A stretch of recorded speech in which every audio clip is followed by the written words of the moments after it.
if you read the Qur'an, in the second surah, Surah Al-Baqarah, in the very beginning, Alif Lam Mim ذَلِكَ الْكِتَابُ لَا رَيْبَ فِيهِ. Allah the Almighty immediately mentions three categories of the people found on earth: Muslims, disbelievers, and hypocrites who are in between. This is it. All those who live on earth are one of three. There's no fourth category. You are one of three. Either you're a Muslim or you're a disbeliever, regardless of your religion. If you're not a Muslim, you're a disbeliever. End of story. This is in Islam. Thirdly, you might be a hypocrite.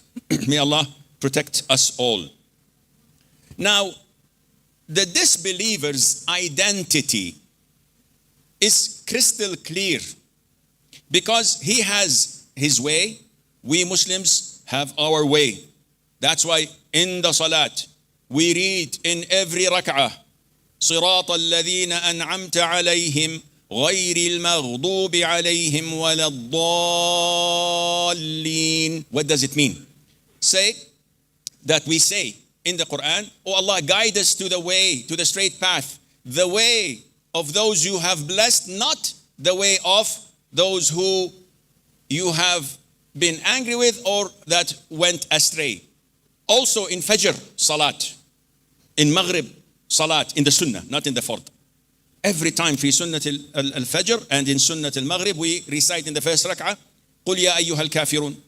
Say, O disbelievers, I do not worship what you worship, nor are you worshippers of what I worship, nor will I be worshipper of what you worship, nor will you be worshippers of what I worship. All of this to emphasize what? They have their way, they have their religion, they have their lives. We Muslims have our identity. We have our own religion. We have our own convictions and beliefs that are not close to theirs. So, disbelievers' way is different than ours, Muslims. What about the hypocrites? What is the hypocrite's identity? A hypocrite, al-munafiq, does not have an identity because he's not a real believer, but he does not want to confess and say, I'm a kafir. Allah Azza wa Jal says in the Qur'an, verily the hypocrites seek to deceive Allah, but it is He who deceives them. And when they stand up for a salat, they stand with laziness and to be seen of men. And they do not remember Allah but little. Allah says, they are swaying between this and that, belonging neither to these, the believers, nor to those, the disbelievers. And he whom Allah sends astray, you will not find for him a way. That's why Muslims cannot be like the disbelievers and cannot be like the hypocrites. So how can the Muslims identify themselves?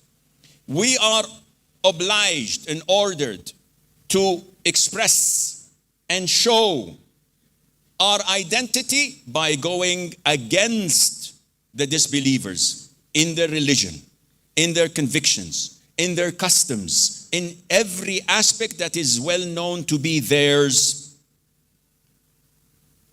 Abdullah ibn Amr ibn al-As, may Allah be pleased with him and with his father, one of the great companions, one of the great narrators of hadith. He comes as a young man to the Prophet ﷺ wearing two dresses dyed in za'faran. And these type of dye is well identified to be of the kafir. No Muslims wear it. But because he was a young man, he thought it was hip, it was nice, it was okay. So he wore it and he came to the Prophet ﷺ. The moment the Prophet saw him ﷺ, what did he say? He said, أَأُمُّكَ أَمَرَتْكَ بِهَذَا? Did your mother order you to do this? I'm a grown-up man. And you're telling me, a Prophet of Allah, did your mom order you to do this? What is this?